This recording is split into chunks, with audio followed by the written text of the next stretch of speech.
Right, it is another unboxing. We have an omnibus here, and I feel like that redeems me a little bit for the last time.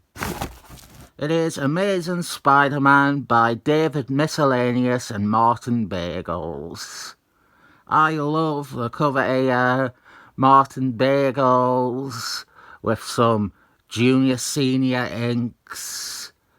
I believe this wasn't even a cover for an issue. It was a cover to Marvel Age or an Ashcan or something like that. We have a white spine that'll look lovely next to the two other omnibuses of David Miscellaneous Spider-Man with their black spines.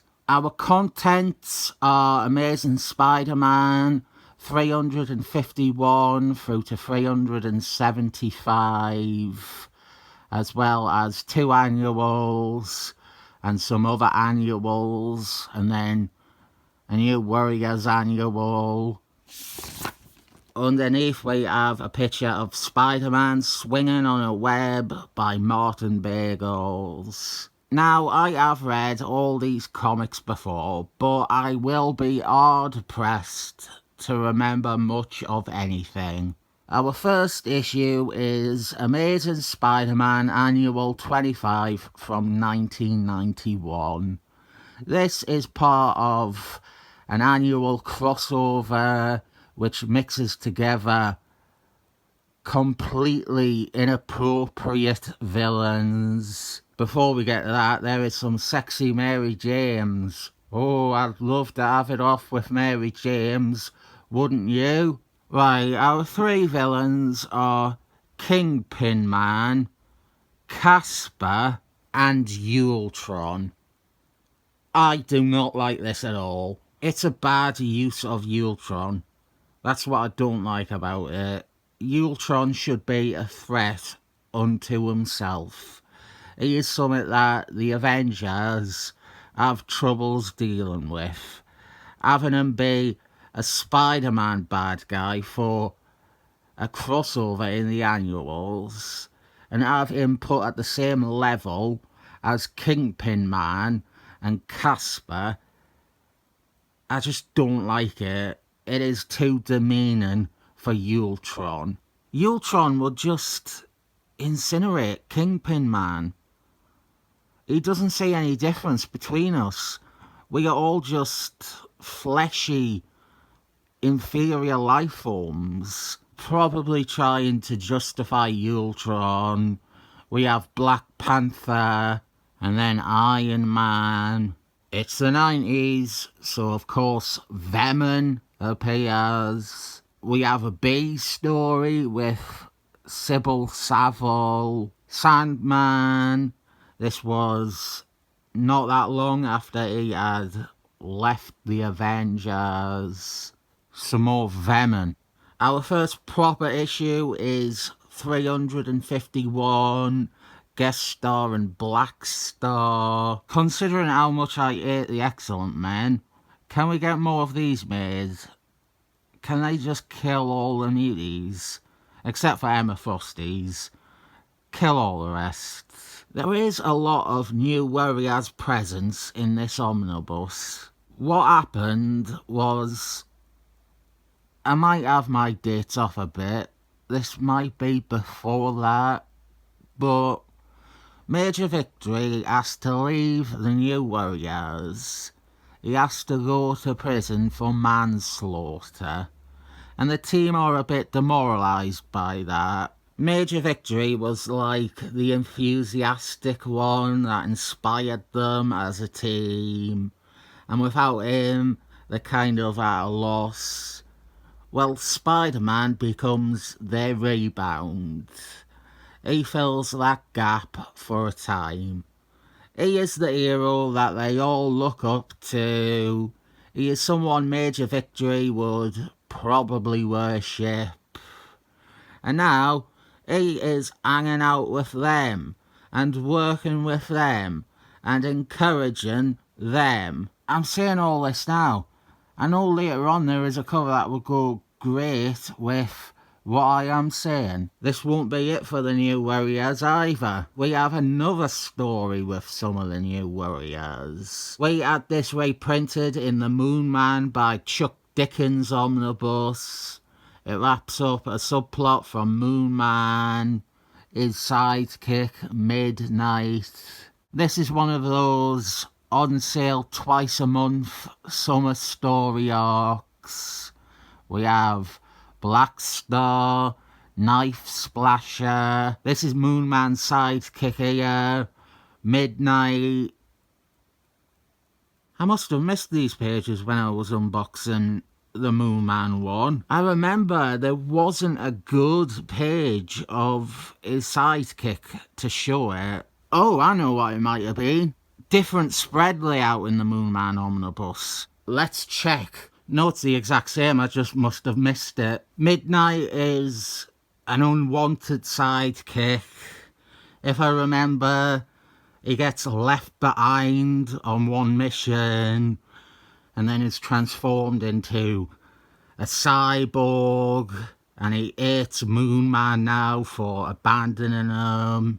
We also have the Punisher and a cameo by Captain America. As I said with Sandman, this isn't long after Sandman was an Avenger, which also means that it wasn't long after Spider-Man was briefly an Avenger.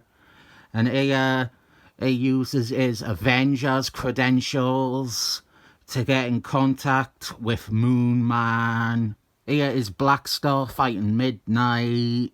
And now Spider-Man and Knife Splasher are getting involved. This is an armless team-up story. And it's nice that it resolves a loose end from Moon Man's title. Another 2 pages showing Midnight. Maybe I just wasn't looking hard enough for pages where I could focus on him. Maybe I wanted to avoid showing he was a cyborg. I don't know why, but maybe that is why I didn't show any. Maybe I didn't want to spoil that bit of the story because he's only made into a cyborg in this story, whereas he appears in all the Moon Man issues before this as just a regular human. Here are 2 downtime moments with 2 of the least interesting characters in this story. Spider-Man is really rubbing it in their face. He gets to go home and bang Mary James. Midnight and the bad guys have captured Black Star, and they are trying to steal his energy to give to Midnight. I think that's the plot. I don't give a shit about spoilers this time. Look, his nurse is also a cyborg. Here is our cast. I haven't mentioned Dartboard yet. Another new warrior. One of the big things in this omnibus is the first appearance of Karnag. Karnag gets a lot of grief. He is very emblematic of the 90s. But Karnag has a great design. He is, on paper, a great new villain for Spider-Man. The stories with him range from mediocre to downright awful. It is dependent on who is writing it. I'll look at one of the better ones this week. I'll look at it tomorrow, in fact.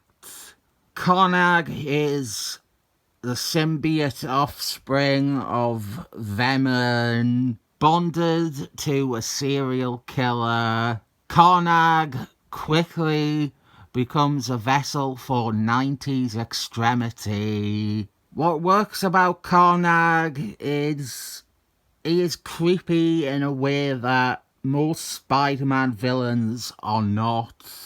He is also evil in a way that is new for a major Spider-Man villain. The other villains are drawn to crime through circumstance, desire, or nature.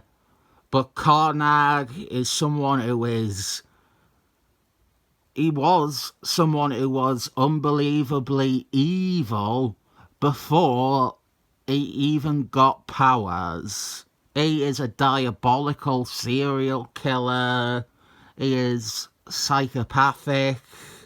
There is no hope whatsoever for Karnag to get better.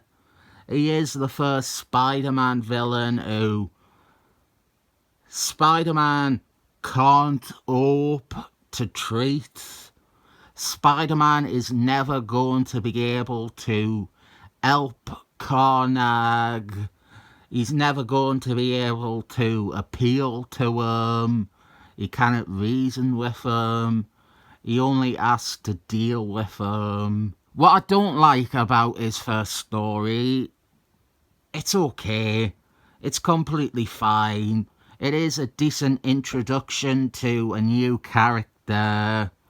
But what I don't like is straight away we go to the Venom well. And obviously Venom has some point been in this story. He does have some reason and some contribution to make. I just wish that Karnag had been allowed to stand on his own for his first story arc without bringing Venom in. Venom and Karnag should be the second Karnag story. The first one should be about Spider-Man battling Karnag. It just means straight away we are pitting Venom against Karnag.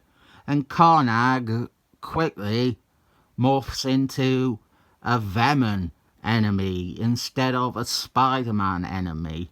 So it is Spider-Man and Venom team up to stop Karnag. I tell you what, Karnag loves going after J.K. Jonah Jameson, doesn't he? Yeah, this is that cover I was talking about. Spider-Man in place of Major Victory with the New Warriors. This is another annual crossover.